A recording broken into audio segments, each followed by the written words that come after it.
À l'origine, c'étaient des terres couvertes de forêts dont d'aucuns auraient été bien surpris de voir s'ériger une tour là, au nord de l'estuaire de la Nera, et d'y observer le peuple grouiller autour de ce patelin qui deviendrait bientôt la capitale Port-Réal. Et puis, de l'autre côté, à l'endroit où le pouvoir politique était fort, où s'étiraient déjà les campagnes odorifères, les territoires étaient partagés entre 7 suzerains. C'était peu avant l'an 1, peu avant qu'Aegon Targaryen, dit le Conquérant, fonde le glorieux royaume du crépuscule ou des 7 couronnes. Peu avant qu'il ne construise l'imposant trône de fer, composé des 1000 épées de ses ennemis vaincus, fondu par son dragon Balerion.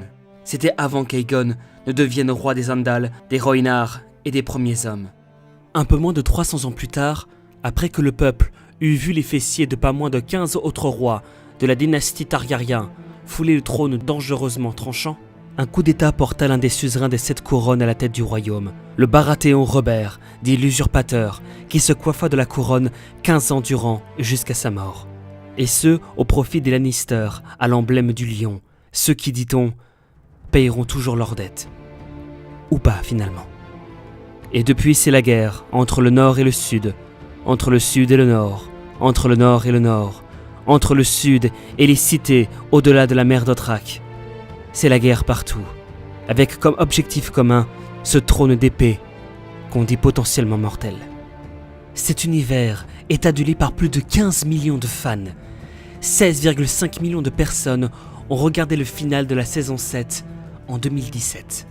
Dans plus de 60 pays, tous continents confondus. Les livres, eux, se sont écoulés à plus de 70 millions d'exemplaires. Et c'est sans compter le téléchargement illégal qui atteint, là encore, de furieux sommets. Mais pourquoi ? Comment George R.R. Martin est-il devenu l'heureux papa d'une gigantesque industrie de fiction qui rend tant de gens heureux ?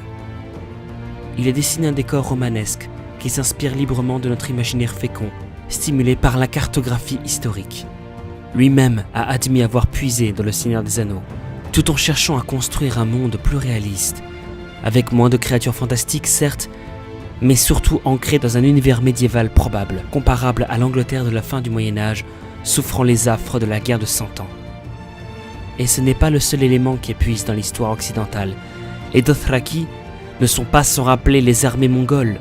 Du côté des cités libres et de Valyria, on pense aux cités grecques et à l'Empire romain, et en poussant jusqu'à la baie des Cerfs, on est pleinement dans la Perse antique et la Mésopotamie.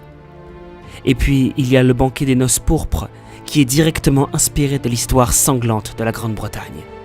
De quoi en perdre la tête ? Tout ce beau monde se côtoie joyeusement dans un anachronisme assumé, qui compose un univers de fantaisie aux limites pas toujours bien claires. Car dans Game of Thrones, il y a de la magie, ou plutôt des magies. Des hommes ressuscités par on ne sait quel mystère, des gens qui ne meurent pas dans le feu, des dragons et des loups-garous, sans compter ceux qui changent d'apparence, et d'autres qui peuvent entrer dans la tête des animaux.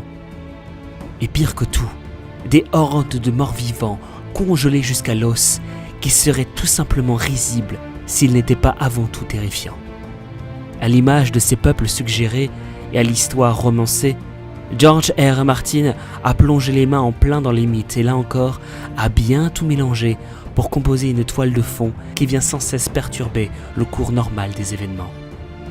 Que serait Daenerys sans ses dragons ? Qui s'intéresserait à la garde de nuit s'il n'y avait pas d'étranges marcheurs blancs de l'autre côté du mur ? Et puis Mélisandre, elle sort d'où au bout du compte ? De ci, de là, l'auteur a caché de multiples références aux légendes et aux mythes grecs et romains, archaïques et classiques, mais aussi nordiques, anglo-saxons et arthuriens, ainsi que des références à peine voilées aux religions et aux croyances païennes qui donnent tout son sens à l'univers magique qu'il a tissé. Dans ce livre, on vous invite à redécouvrir votre saga préférée à travers la lecture des mythes.